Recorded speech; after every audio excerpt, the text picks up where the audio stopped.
We get dirty, and the world stays clean. That's the mission.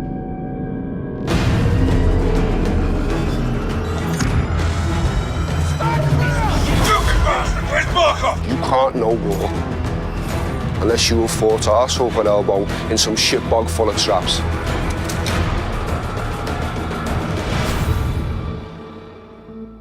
For Modern Warfare, expectations are so high that coming in and reimagining it from the top to the bottom is humbling, to say the least. I'm Taylor Kurosaki, the studio narrative director at Infinity Ward. Now, it's my job to make sure this game is everything the fans expect, and hopefully a lot more. Today, I have an opportunity to sit down and chat with someone who has a similar challenge and responsibility, and that is Barry Sloan, the guy that's bringing to life one of the most beloved characters in the Call of Duty series. Thanks for being here. Of course, mate. It's a pleasure. What was it like for you to be put into this role, and how does that relate to your experiences of playing Call of Duty in the past? I was very drawn from Call of Duty 4, the first Modern Warfare that came out. I had that as part of my upbringing, my childhood, and then to become him has been just an incredible experience. I knew that if we found a guy who could exude what I think we all have in our collective memory of a guy that is Price, Yeah.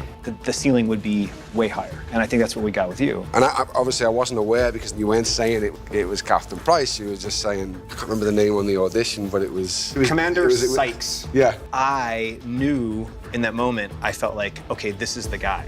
This is our Price.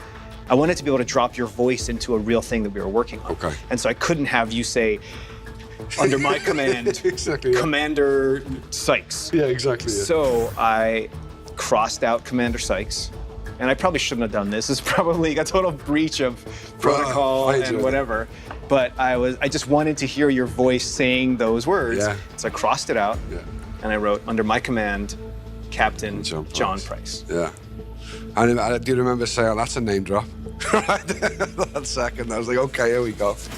Under my command, Captain John Price, you will have full executor authority. One of the most exciting things for me is the collaborative nature of what it takes to make this. Yeah. And how many people are responsible for the performance. And I remember speaking to Mitch, who's our technical advisor who I'd worked with before, and he said, you know, no one man can play Price, it takes an army. And it's very much that, and it has been from day one. You know, I'm the first guy to ever get to physically move him, so I had to find a way to make this guy real and believable, and a guy who can work in a 2019 scenario.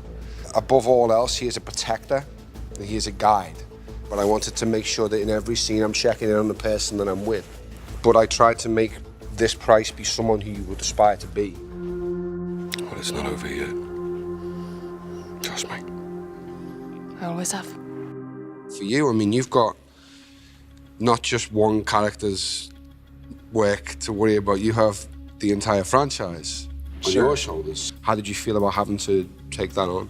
Our goal was to make a game that gave all those feelings that we've had playing the original series, because we have to not just exceed the expectations of what those other games were, we have to exceed the expectations of what your memories were of playing those games. Nostalgia's a tough battle. Yeah. We didn't want it to just be another one. We didn't want it to just be, it's close enough to the original games. A bunch of the original guys that made Modern Warfare heard that we were working on it, and they were like, I want to be part of that. So we got an infusion of the original blood, and so I think we were prepared to take on this huge undertaking and this huge honor. As someone who is a fan of gaming, who plays, although I'm filming it, I'm still not part of the process of making them. You've taken what was the acceptable level in this genre and put it somewhere that people are now going to have to try and get close to, because it's blown my mind what I've seen. I didn't expect it to look as incredible as it does. It's really, really special. When can you breathe? We just did. So let's talk about embodying the man, Yeah. right? Being on the PCAP stage, making a TV show or a film versus making a game, and what that experience means to you.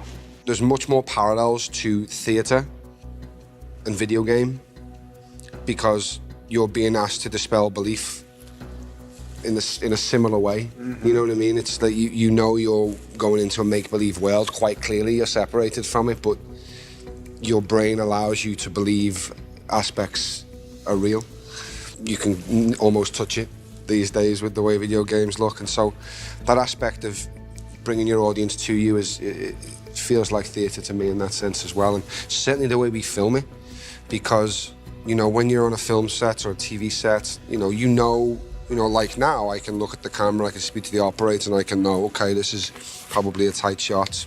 Hopefully I'm getting it right somewhere around here to about here. I know I've got about this much space, and then my frame cuts off. So I can manage my shot or my performance for that particular shot. But when we shoot PCAP, we have the whole room. Yeah. And I don't know what point you're going to come in for the close-up of Price in here, or when you're going to need to be super wide to get the feel of the scenes. You have to be on the whole time. You have to know the man or the woman that you're playing and be in there, locked in the whole time, because it could be on you when you don't expect it. Like Jeff will be there with the camera making the shots, but that's not necessarily the shot. Yeah. You can't play to that camera because it's not there, so it's like you have to just let him direct you through, but not react to the camera being there. We're all just pawns in this. You speak for yourself. Talk about the training you went through with Mitch. It was tough, man. Mitch and Steve, they both served in the SEAL teams, and their way of educating actors is to literally drop you into the most realistic version that is possible. A lot of my technique is from him. Like, just in general, my shooting technique, the way I clean rooms come from his techniques. Get down on the fucking floor now! Get down! Down the fucking floor! Stay there! I mean, the war genre in general, it's a source of pressure. Yeah. For characters, right? You know this better than anyone, that pressure reveals character. And that's what we try to put our characters under, is under pressure, so that they're forced to evolve. They're forced to overcome that obstacle and get out of their comfort zone. And so for us as creators to work in that genre, that's part of making Call of Duty, and to not only empathize with characters who are put under pressure and have to reveal their true nature, and to be forced to make those kinds of choices, and to do the thing that Mitch and Steve and those guys always say, which is to operate perfectly in an imperfect situation. But now you go, here's the controller. Yeah, now you try. Good luck. Yeah. It's been an honor working with you, man, and I hope we get to keep working together in the future. That's it, mate. Absolutely. Yeah. Where do we draw the line, sir? You draw the line wherever you need it, Sergeant.